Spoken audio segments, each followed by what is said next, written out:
muestra su amor para con nosotros, que aun siendo pecadores, Cristo murió por nosotros. Qué maravilloso es nuestro Dios, que aun siendo nosotros pecadores, Cristo murió por nosotros para darnos vida juntamente con Él. Que aún usted y yo, despreciando la palabra de Dios, el Evangelio, como es poder de Dios, llegó a nuestro corazón, llegó a nuestra vida y nos cambió a nosotros. Y no solamente el Evangelio es para usted y para mí, sino es para ¿quién? Para todos. La palabra de Dios nos enseña a nosotros en el libro de San Juan, el capítulo 3, el verso 16. Dice así: porque de tal manera amó Dios al mundo, que ha dado a su Hijo unigénito, para que todo aquel que en Él crea no se pierda, mas tenga vida eterna. En el libro de San Juan, el capítulo 10, el verso 10 dice que el enemigo vino para matar, hurtar y destruir. Pero sigue diciendo Jesús: mas yo he venido para que tengan vida y vida en abundancia. O sea que Jesús no nos ha dado una vida corta a nosotros, sino una vida abundante en su presencia.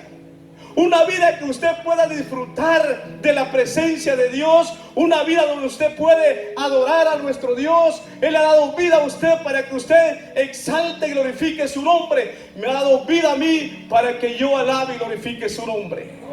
Fíjese que Pablo, en aquel entonces llamado Saulo, en el libro de Hechos, el capítulo 9, aquel hombre, yo sé que usted ha leído la Biblia y sabe de lo que estoy hablando.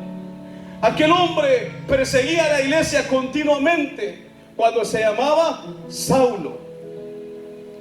Y aquel hombre experimentó todo aquello que era odiar a la iglesia, odiar a los hermanos. Actuaba de una manera no agradable para aquellos cristianos de aquel entonces, sino que actuaba de una manera agresivamente. Sabía de un cristiano y él lo golpeaba. Teniendo poder, quería más poder terrenal para poder tener más autoridad sobre los cristianos y acabarlos. Pero sabe que cuando Dios tiene un plan para nosotros, cuando Dios tiene un plan para el hombre, para la mujer, Dios cambia la situación de un momento al otro. Por eso decía que para Dios no hay nada que sea imposible. Aquel hombre dice que conspirando, diciendo que quería ir a aquel lugar para recibir una carta, dice que iba en el camino hacia Damasco. Me imagino que quizás iba pensando él. Yo me puedo imaginar de esta manera que Pablo iba caminando diciendo: ahora sí voy a tener esa autoridad, voy a tener ese poder, voy a acabar con los cristianos. Ahora sí los voy a hacer lo que yo quiero. A las mujeres que están en la iglesia también voy a entrar, les voy a agarrar el pelo, les voy a arrastrar. A los hombres los voy a sacar a patada, porque así hacía él. Pero ¿sabe qué? Se quedó con ese pensamiento nada más. Porque él caminando a ese lugar donde quería ir, dice que iba cuando de repente una luz descendió sobre él. Dicen que cayó esa luz y Pablo quedó ciego. Pero antes de eso hubo una voz. Le dijo: Saulo, Saulo, ¿qué tienes contra mí? Aquel hombre que odiaba a los cristianos, aquel hombre, cuando el poder de Dios llegó a su vida, aquel hombre fue transformado.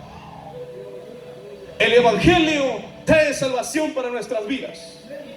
Aquel hombre que odiaba el Evangelio, aquel hombre que era alguien que golpeaba a los hermanos, aquellos hermanos que estaban agobiados cuando escuchaban solamente el nombre de Saulo, al escuchar que Dios había hecho una obra en aquel hombre, Y le oyeron la noticia de que aquel hombre ya no era un golpeador de cristianos, sino que ahora predicaba la palabra. Algunos dicen que creían, otros preguntaban o dudaban, ¿será cierto? Que cómo es posible que aquel hombre y tantas cosas que decía. Pero ¿sabe qué? Aquel hombre que golpeaba a los cristianos, que se burlaba del evangelio, ahora usted lo ve como un hombre verdadero delante de Dios, porque Dios había hecho un cambio en su vida, porque Dios había transformado su vida de aquel hombre. Ahora aquel hombre dice: porque no me avergüenzo del evangelio, porque es poder de Dios. Había experimentado el poder de Dios en su vida. Había experimentado el poder de Dios en su vida. Por eso él con claridad dice: porque no me avergüenzo del evangelio, porque es poder de Dios.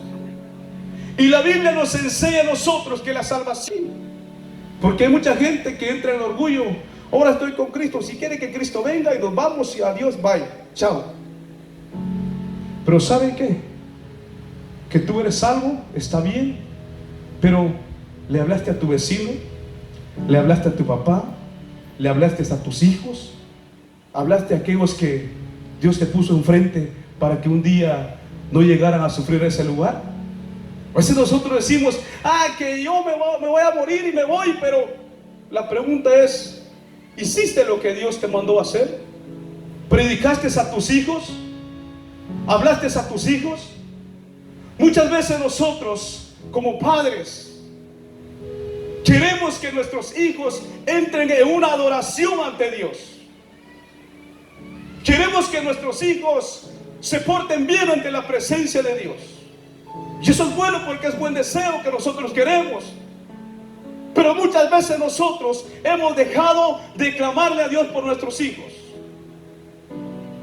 Quizás tú estás diciendo: Señor, obra en la vida de mi hijo, porque dice que el evangelio es poder. Obra, Señor. Pero la pregunta es: ¿cuántas veces te has sentado en la mesa con tu hijo a decirle: mira, hijo, la Biblia dice que tú y yo tenemos una salvación, pero es individual? ¿Cuántas veces tú le has hablado a tu hijo y le has enseñado la palabra de Dios, que si no se arrepiente hoy que está con vida, un día va a ser demasiado tarde?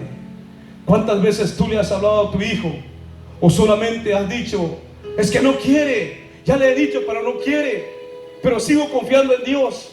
¿Seguimos confiando en Dios? Claro que sí. Pero ¿cuántas veces tú te has sentado como padre y le has enseñado la palabra de Dios con la autoridad que Dios te ha dado? A veces el hijo dice: no quiero ir. Ok, está bien, quédate. Hoy no tengo ganas de ir a la iglesia. Está bien, ahí, quédate mirando tu novela y yo voy a orar por ti. La palabra de Dios dice que el evangelio es poder de Dios, pero Dios nos ha llamado a nosotros para anunciar la salvación. ¿Cuántos dicen amén? Amén. Si el evangelio, que ha sido poder de Dios y nos ha cambiado a nosotros, nos ha transformado a nosotros, nos ha dado una vida que ahora podemos decir: ahora ya no vivo yo, mas Cristo vive en mí. Porque el evangelio es poder de Dios. Muchas veces nosotros decimos, como dijo Pablo: ¿quién me separará del amor de Cristo? ¿Quién me separará del amor de Cristo? Hambre, angustia, todo lo enumeramos. Pero al momento que tú vas a ir a la iglesia y no has comido, muchas veces lo pones por excusa y dices: quiero ir a la iglesia, pero tengo mucho hambre. Y te quedas y comes y te quedas dormido y no disfrutaste la presencia de Dios. Muchas veces decimos: ¿quién nos separará del amor de Cristo?